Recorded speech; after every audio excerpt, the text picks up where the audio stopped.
everybody, I'm Dennis from Boulder Sounds. Welcome to this video of the Pure Lute library for Native Instruments Kontakt. I'm holding my 8-course lute just to demonstrate a few principles about the lute. This is not the instrument that I sampled for the library. I used a 10-course lute owned by a good friend of mine. This is the one that I own, but this will serve our purpose. So the lute, the strings are generally called courses. So the first course is a single string, and a lot of times that's referred to as the chanterelle, or the singing string. And then the other courses are double strings. And so much along the lines of the principle of a 12-string guitar. And also you can see the construction of this instrument. It has this beautiful bold pear-shaped back, and the frets are tied around the back of the instrument. This particular instrument is a nylon stringed lute, but the one that I recorded had authentic gut strings on it. And also I cut off my fingernails on my right hand, which I typically keep for guitar playing, to do the sampling process on the gut strung lute to give it a very authentic sound. Two other things I'd like to point out is the concept of fret zones or positions. So the 0 fret zone that's referred to in the Kontakt instrument, which you'll see momentarily, spans from the open string up to 1, 2, 3, 4th fret. So therefore it's 5 half steps, and each zone progresses up the neck according to that system. So for example, fret zone number 1 would look like this span. Fret zone number 2 would be approximately this. Fret zone number 3, and fret zone number 4. So each of these different zones is going to give you a totally different tone color. Generally it gets a little bit warmer, slightly more muted as you go up the neck, a little bit brighter and brittle as you play towards this end of the neck. So one other principle is this idea of the position that the string was plucked in. I think of these as tonal velocities. So let me raise this up so you can see this better. So if I pluck the string up here, I get a really sweet sound. If I slide back further, it gets a little brighter. And if I'm more consistent about plucking it, it would be less obvious. And as I move back further towards the bridge, you can tell the sound gets quite a bit more brittle. So there's a real brittle sound, and here's a real sweet sound up the neck. So this position up here we call position 1, pluck position 1, and we did 5 positions. 1, 2, 3, 4, 5, approximately. So you'll see how that works in the Kontakt instrument very shortly, and thanks for watching.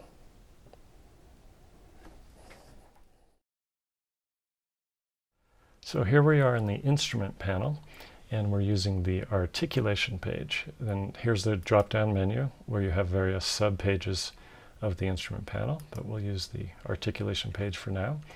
I want to show you the position display box.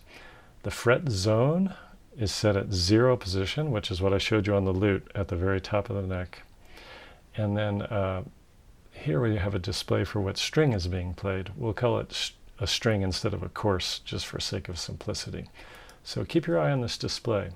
Here's the 10th course, 9th course, 8th, 7th, 6th, 5th course, 4th, 3rd, 2nd, and on to the 1st, which is an open G string, and then that is sampled chromatically up to the 12th fret for an octave.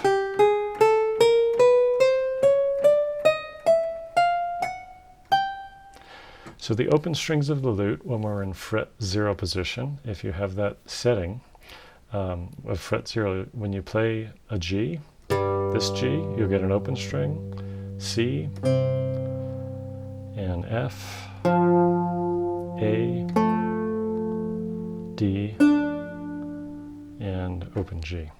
So those are the open strings of the lute. That's generally called G minor tuning. So what if I want to use some of the other fret positions? Well, that's what these yellow key switches are down here. So right now we have fret position 0. Let's bring it all the way up to fret position 4. And you'll notice a different sound in the timbre. I'll start with the 6th course.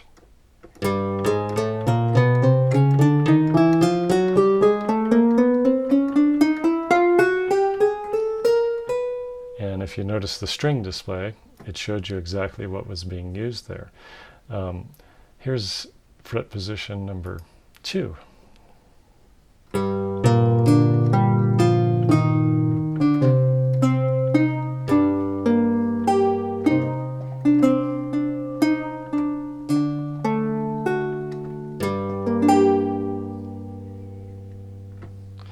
So I would encourage you to experiment and go through these various fret positions because they do very much change the quality of the sound. What I'd like to show you next is the auto fret feature. So we turn that on here with this button that says auto fret, and just to give you a little explanation. So you can see in this diagram from our PDF manual, and it's a beautiful detailed PDF manual we have with this library. In the red square is the 3rd fret zone. What auto fret does is once it's turned on is when you play outside of that zone, it will automatically shift this zone up to be in the area where you played outside of it. So the principle is you play in an area for a while, you might shift up to the 5th fret, you play in that area for a while. So it will change the string selection depending on where you move your hand to. So it sort of intelligently follows you around. You might shift back down, it'll follow you back down. 2 basic ways of playing are in a zone, like diagrammed here, or you could play up a string, the length of the string, and we can do that with the impose string function, which I'll show you a little bit later. But let me just show you the auto fret in action. So I've turned it on. I'll start in 0 fret position, and I'll shift up to the 4th fret position and back to 0, and you'll notice quite a different sound quality.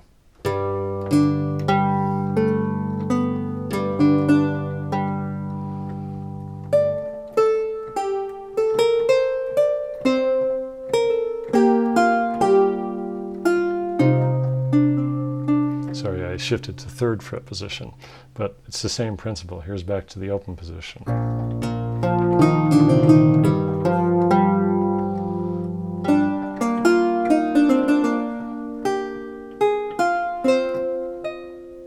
There I am in 4th fret position.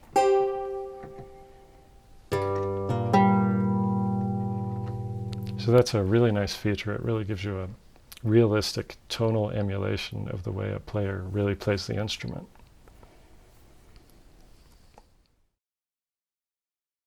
So now I'd like to talk about the impose string function. That's in this box right here. And we can make string impositions on strings 6 through 1.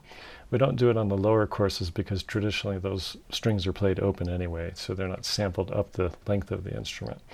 So the way this works is you can see these buttons are assigned to these red key switches down here in the lower left corner. And if I want to travel up the length of the 6th string as far as it was sampled, I just hold down that key. And here's the, keep your eye on the string display right here in the position. So 6th course. So that went all the way up to the D sharp. Now if I release that and play in fret position 0, look where it goes up to. It's switched on the B, so we got a little more length out of it. Now, the lute was sampled in a diagonal manner, so as we go to the higher strings, I sampled more and more frets. So if I do a string imposition on one of the higher strings, for example, let's do the 2nd string. So watch the string display again. 5th course, 4th, 3rd. Now here's my first note of the 2nd string. It's a D. Let's see how far that goes up.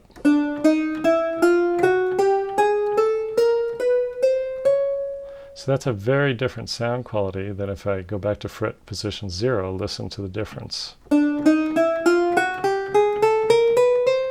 So there you're hearing the 1st string. So the 2nd string's a bit darker, And it's a double string as well, a little more chorused effect. And first string. So you have control over all these aspects of fingering, playing up the length of a string, and I think you'll find it to be very expressive.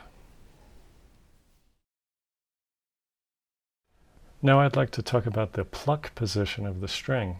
This is a really nice feature of this library. This is what I was explaining to you on the lute at the beginning of the video. So pluck position 1 is more up the neck, going all the way back to pluck position 5 towards the bridge of the instrument. So I'll play a little sequence of a piece by William Byrd, beautiful piece, and I'll change the pluck position using these key switches down here in blue. So you can see that. And I'll just change them as the sequence plays, and I'll go back to the same spot so you can hear the tonal change. So here's pluck position number 1.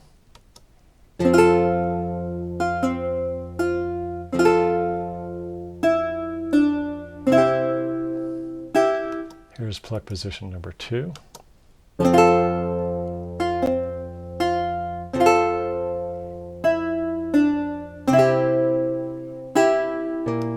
Number 3.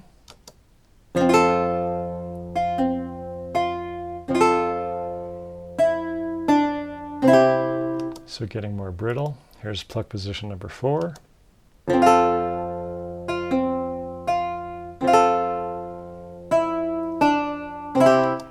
And pluck position number 5, right near the bridge of the instrument. So that's quite a contrast to position number 1, which is this.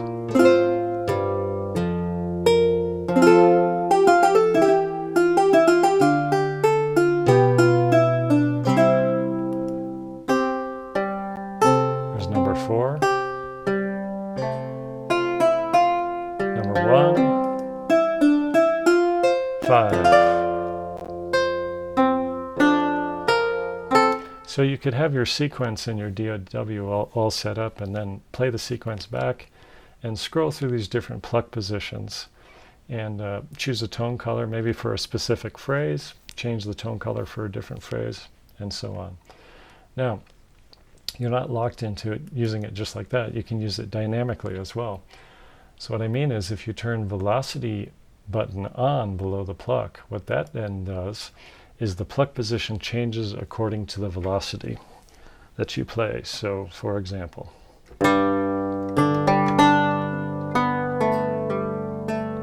you see, so I'm playing at different velocities and the pluck position changes as I play.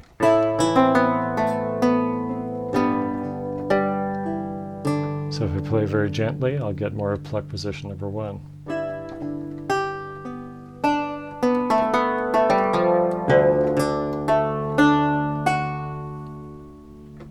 So it gives you a lot of dynamic and tonal contrast to work with.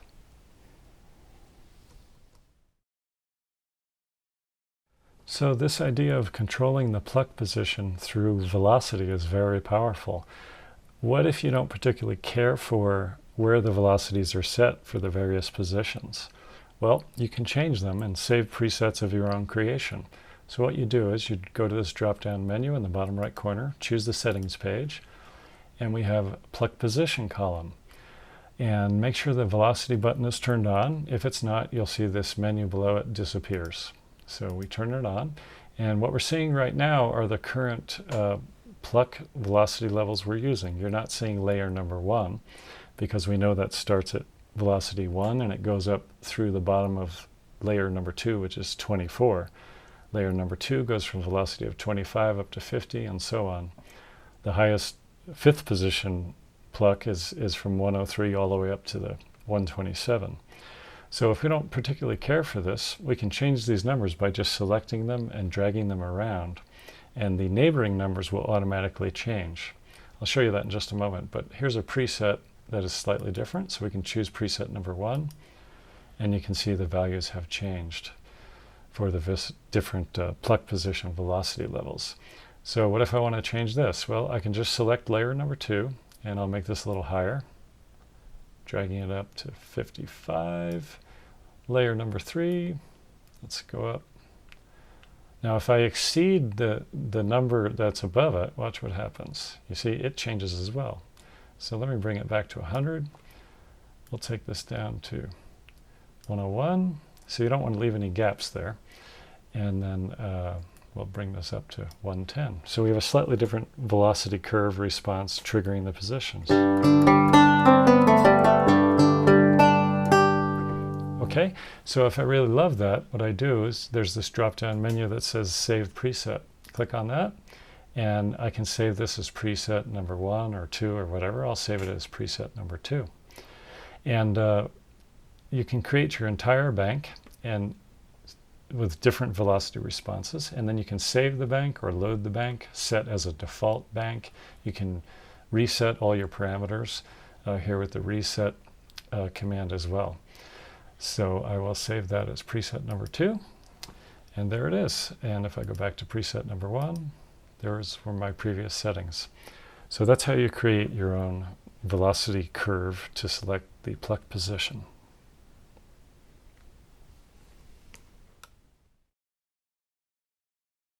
Here's an interesting function called string mute. So here's our string mute box. And if I turn that button on, right now it says muting off, turn it on, it says muting locked, so it will remain engaged. We have this sound.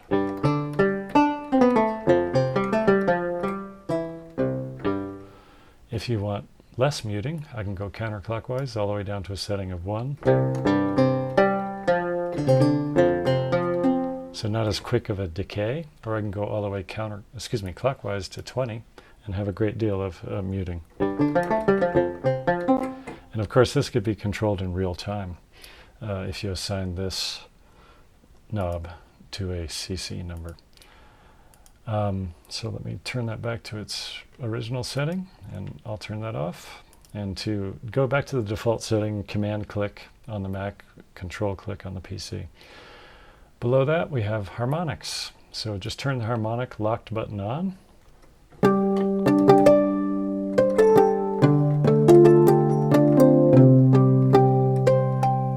So these two articulations, string muting and harmonics, they're not traditional on the lute, but they sound cool, so who cares? We'll use them anyway. And with the harmonics, you could engage the muting as well.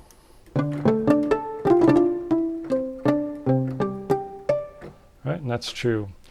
And when you do the muting, by the way, it mutes whatever sample position you're using, velocity or pluck position, it all applies.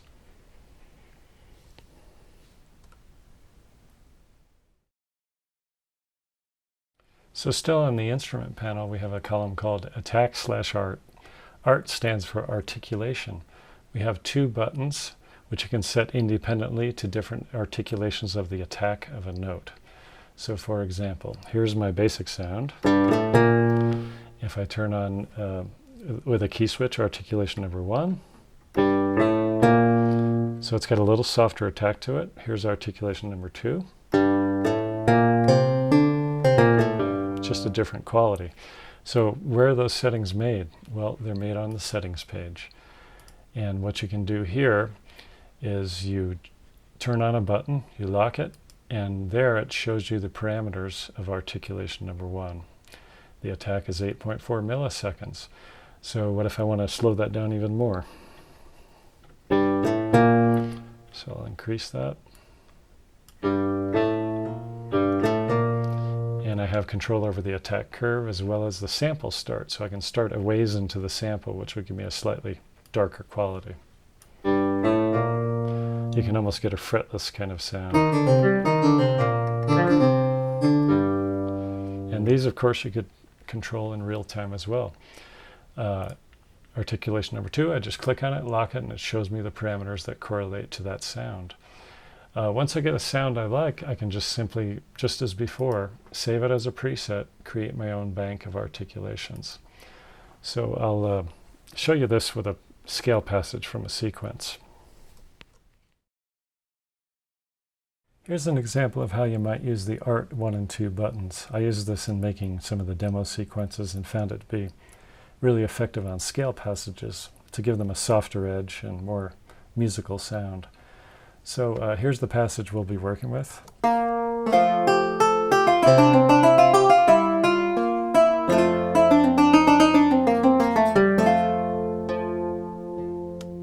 So the first thing I'd do is slow the tempo down quite a ways. And what I'm going to do is put my sequencer in record mode, and I'm just going to randomly trigger these two key switches for arts 1 and 2 as these scale passages play.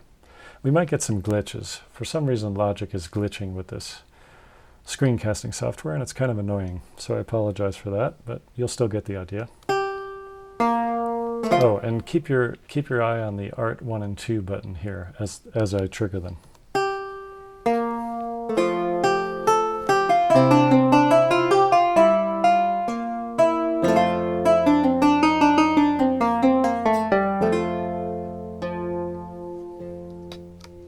So here it is slow.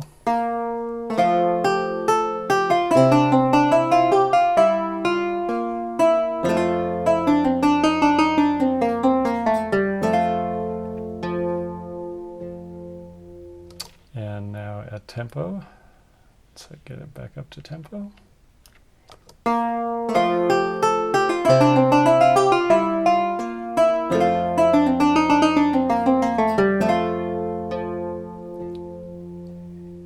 So it's pretty effective. It really softens the edges and gives you much more legato and musical sound. Now I'd like to talk about the sampled ornaments on the lute. This is below the Attack Art box. It says Ornament. We have two varieties. We have half steps and whole steps, and we have two types of each half step and whole step. And these are assigned to a key switch down here in green. And here's the half steps. This is half step number 1.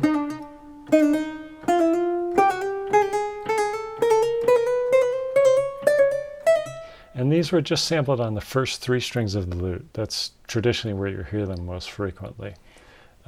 Here's half step variety number 2.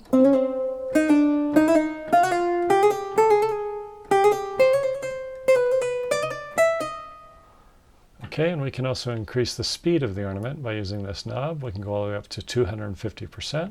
Here's at 133.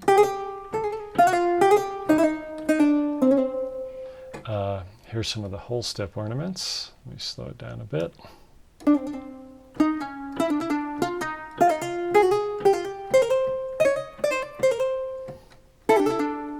Kind of interesting when you play them together. And whole step number 2.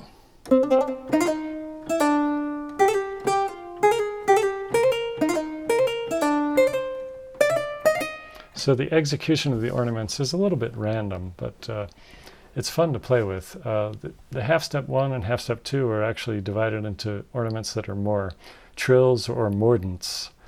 But I don't want to get into a discussion of different kind of ornamentation from early music practices, because that's an endless argument that I would always lose.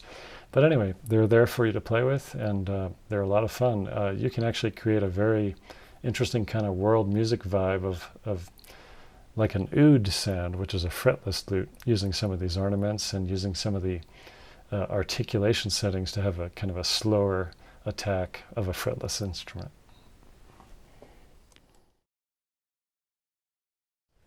So still on the instrument panel, let's go to the settings page and show you a little bit of this. Here's the settings for the Articulations 1 and 2 buttons, which I've already shown you. Here's the Pluck Position presets with various velocity mappings. Here we have a column that says Release. This is simply how soon the sound will release after you lift the key. So if I want to increase that and have a longer sustain after I lift it, there's a very long sustain. If I want them shorter, I can pull it way back. Default setting seems really nice the way it is. Below it, it says velocity. How much will velocity affect volume? So you can turn this off if you want, just to 0. So no matter how hard or soft you hit the key, it won't affect the velocity. Or you can crank it way up beyond the 50% default value. It's really up to you. And this button below it that says cutoff, this tells you how much the low-pass filter will be affected by velocity. Below that, we have resonance control. So we have a separate lute impulse response that we took from the instrument. And if you want to hear that, let's turn that on.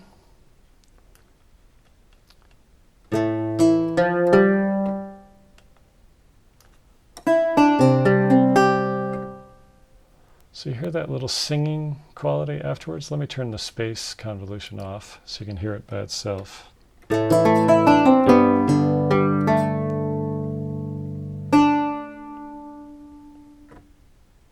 me crank it up so it's way too much.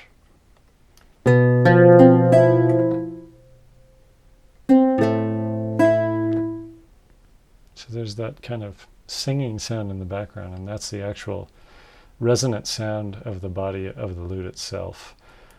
I haven't been using this in the demos so far, but it's there if you'd like to use it. It gives you a slightly different quality. This instrument was very resonant, and in order to do this, we ran a 20 to 20 sine wave at it and recorded the impulse response of the instrument.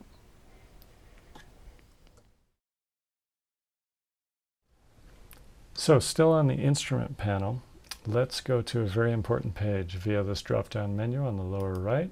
This is called Pitch Bend Vibrato. What we have here are two independent LFOs on this page. And the first one is scripted pitch bending to affect only the last note played. So for example,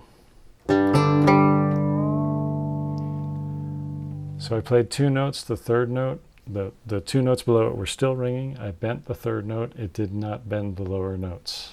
And it doesn't have to be a higher note. It could be any note. It could be a lower note or a middle note, but it's the last note played.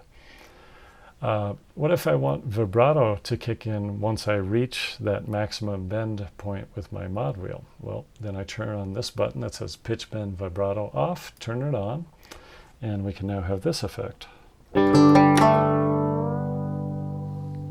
So once it reached that maximum bend point, you heard a LFO kicked in and created some vibrato. And again, it could be a lower note. It just has to be the last note. So lots of cool effects you can get there. Below it, you see a bunch of parameters that will determine, will affect that vibrato. For example, if I don't want the fade in to be quite so late, I could have it kick in earlier. So I'll make the vibrato come in faster.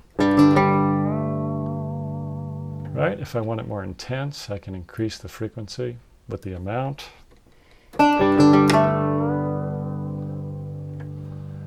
I can also go in a positive and negative direction with my mod wheel.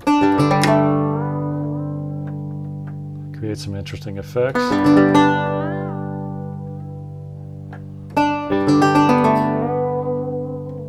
So you might find this really useful in terms of a world music context.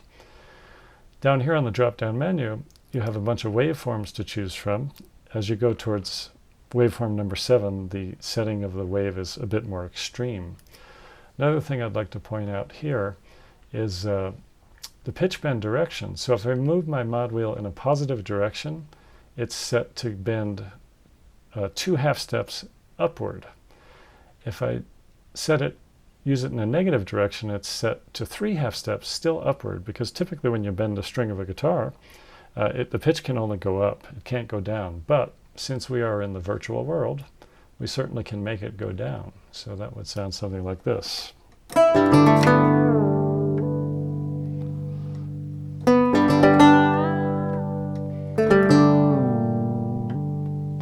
So you can create some very interesting effects. I think in the early music context, the lute wouldn't typically have much vibrato added to it at all, but it's very useful regardless.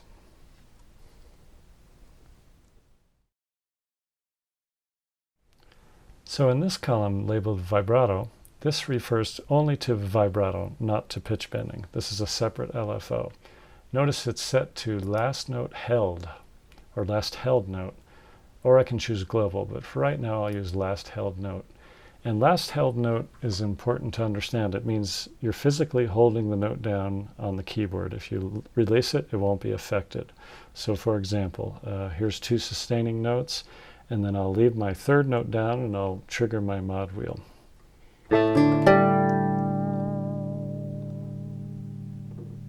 And you know, I can use, of course, all different degrees of modulation depending on the wheel setting. Okay. And also, again, here we have 7 waveforms to choose from, and we can affect the frequency, the range of the bend. And then this other menu that you can choose, global, that will affect everything, which is, you know, not very guitaristic or lute-like, but it's there if you want to use it. And if you change that to global, then you can only choose from either a sine or a triangle wave, but I never use that anyway.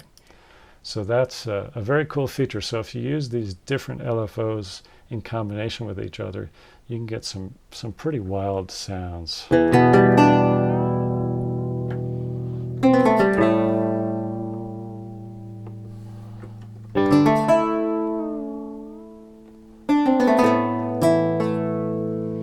Might be really useful in a world music context, particularly. For early music, traditionally you wouldn't have vibrato on notes, or very, very little. So let's take a quick look at some of the other pages. I'm trying to be brief, but it's very difficult. There's a lot to this instrument. On the drop-down menu again, on the instrument panel, we have the key switch page, and this is where you can customize your own key switch assignments. You can basically move them anywhere on the keyboard you want, as long as it's outside of the range of the blue keys, which are the mapped lute samples. And so you just click on a button, you say learn this particular key switch, and you hit the key where you want it to be, and it'll move it there. You don't have to move them within a group. In other words, you don't have to keep all the greens together, or the reds or the yellows or cyan. You can just move them freely wherever you would like to move them. So that's very flexible. If you just don't like the layout of the key switches, you can customize it to whatever works best for you. On the drop-down menu below the key switch page, we have an About page. This is a built-in manual into the front panel of Kontakt for you to refer to quickly if you don't want to go to the PDF. The PDF is more detailed, but this is here as convenience for you, just for quick reference. Also, we have mouse hover over help built into the instrument, so make sure up here where it says info, make sure that is turned on, and then when you point at a particular knob, for example, let me go to a settings page, I click on the attack curve. You can see down here in the bottom of Kontakt, way down here, it'll disappear because I moved my mouse from it. It will tell you what that knob does. So we have 3 sources of documentation. We have the quick online manual built in. It's called the About page. You have mouse hover over help, and you have a very nice detailed PDF manual as well. So let's quickly move on to the effects panel. So we click this tab down here that says effects, and we have a drop-down menu with all the various effects. We have EQ, modulation, delay, space reverb, and an About page as well. One thing about these buttons on the right, you'll notice if I go back to the instrument panel, these are always accessible no matter where you are. So these are just here simply to turn these various effects on and off for your convenience while you're doing various tweaking on the instrument panel with different settings. So when you want to edit them in more detail, the effects that is, go to the effects panel, and then you'll have all these various parameters to choose from. Another thing that's important is we have all these options to save your own presets. So you can, tweak away with these effects, create a bank of six presets, save them, name them, load them as a default, do whatever you want to do. They'll be there the next time you open the Pure Lute instrument. And it's a really nice feature. One thing on the EQ I want to show you quickly is we have options of advanced EQ. You can see it's a 3-band parametric EQ. Or if you want to, you can just go to a simplified EQ, which just has bass, mid, and treble controls. So very easy to tweak a sound quickly that way. And last, I'd like to show you a little bonus instrument we've added in. It's called Pure Lute chords. These are just sampled lute chords, so you can get automatically good sounding lute chord voicings. These are great for endings of phrases or for punctuation in the middle of something. And we have two kinds of chords, block chords and roll chords. And you can scroll through the different articulations with key switches here in red. So there's block minor, block major, and then roll major and roll minor. Here's what they sound like. Here's a block major chord, C major.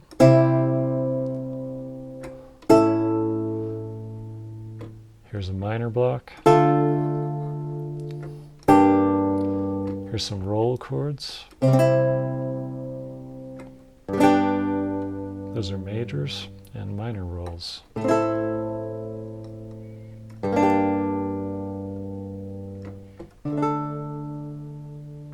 And you can trigger those in latch mode with this drop-down menu, or touch mode.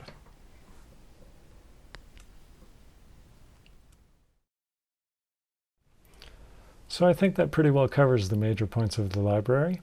Hopefully I haven't missed anything of great importance. I usually do, but I'll find out about it later. I think you'll find it to be a real special library and very expressive for your music. So have fun, and best wishes to you from Boulder, Colorado.